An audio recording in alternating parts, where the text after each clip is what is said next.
And ultra-processed foods are under scrutiny by the Trump administration. Health Secretary Robert F. Kennedy Jr. saying the government will act on a petition calling for closer scrutiny.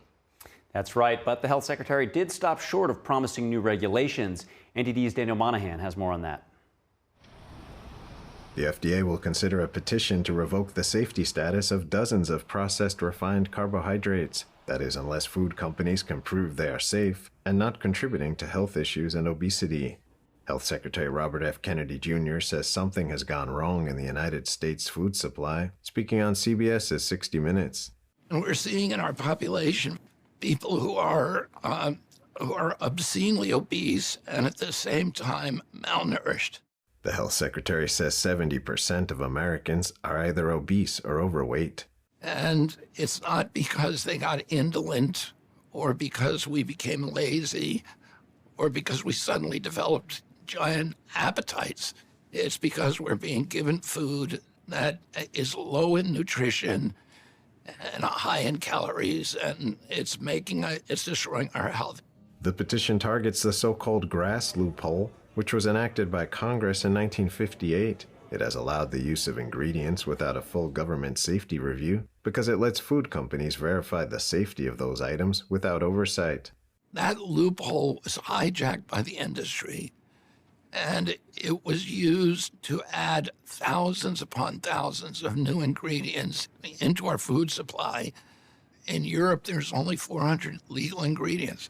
This agency does not know how many ingredients there are in American food. Former FDA Commissioner David Kessler is behind the petition.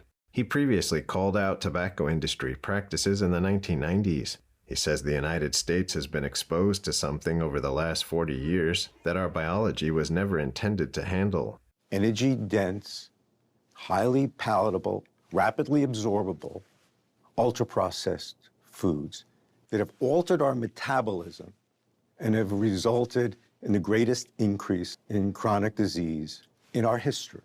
Some diseases Kessler cites are type 2 diabetes, prediabetes, hypertension, abnormal lipids, fatty liver, heart attack, stroke, and heart failure. They took starch, right? Those cheap, easy calories, and they converted those into a whole panoply of ingredients that it was able to reassemble. And those products are so rapidly absorbed in our system that they cause metabolic havoc. They target the brain reward circuits to keep us coming back for more. They trigger overeating. Kessler says such reassembled ingredients in ultra-processed foods deprive people of any sense of fullness. Those calories are not just empty, they're ending up in your liver. And that fat in your liver is going to migrate into other organs, and it's the cause of cardiometabolic disease. The Consumer Brands Association says there's no agreed-upon scientific definition of ultra-processed foods. It says companies adhere to what it calls rigorous evidence-based safety standards to deliver what it calls safe, affordable, and convenient products. Meanwhile, former boxing heavyweight champion Mike Tyson had some advice for people to combat chronic disease and obesity, telling them to walk more and to be active. And as time goes on, you do more and more, and you be more consistent with it. And it's not about how much you do, it's about the consistency.